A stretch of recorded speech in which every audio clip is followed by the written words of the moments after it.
Hello everyone, so today I'm going to be bringing you a slightly different video. This is going to be a 5 things you probably didn't know within Anvil, or to the most part, if you did know them, there will be useful mechanics that you might not have been fully aware of. I promise you there's going to be probably 1 or 2 things that you don't know in here, even if you've played a lot of Anvil, so I hope this will be interesting. Coming in at number 1, we're going to have a tip that's specifically for Uzi. So ordinarily, she has a Phoenix Wings skill.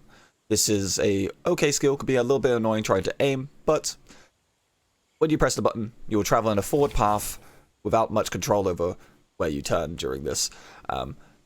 Things that you might not know though, is if you pick up a Ranger Cannon, or a cannon weapon in general, so this could be Zephyr's Gatling, Ranger Cannon, Broker's Cannon, or the Cryo Beam Cannon, and you start using your right stick, or your mouse if you're on a mouse and keyboard, and you can then turn whilst using your Phoenix Wind, so I'll show that now.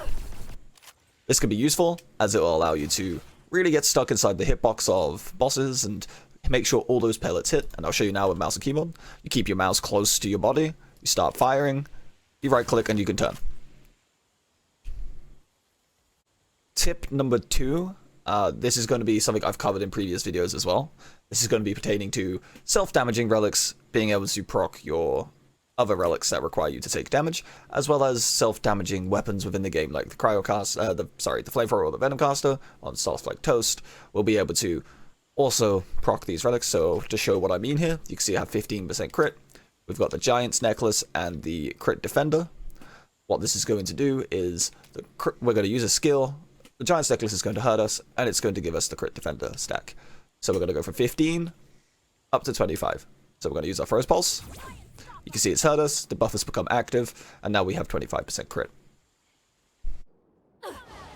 And for our next trick, we're going to be talking about breakers who have access to healing zones that they can put down on the floor. So this being characters like Shuri, who has a healing circle with her Breeze. And then you're going to have characters like Uzi, who can pick up a healing circle on their bubble, and Elsa, who can pick up a healing circle on her worm. Ordinarily, you would put these down and you'll stand inside them to get the healing. But what you can actually do is just come out of it and run really fast in and out to trigger the healing on every single time you re-enter. This is much faster than just idling around. And for our next trick, this is going to be regarding weapons that have the line of text that you see here on them, where it says you recover health every 5 seconds. Ordinarily, you'd pick it up and you would wait for the health recovery rate to tick, and it will slowly heal you back to full.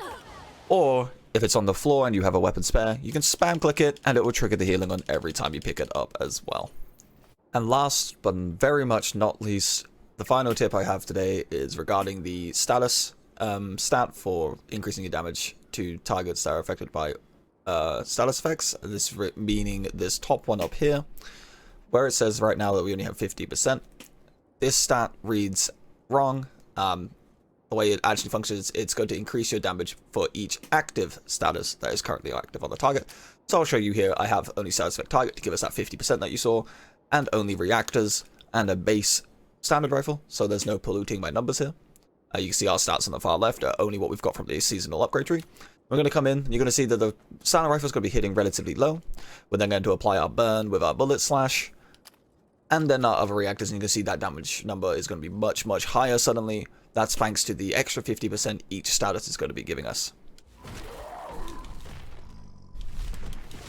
So we're going to come in, we're going to hit once, and you're going to see the 334.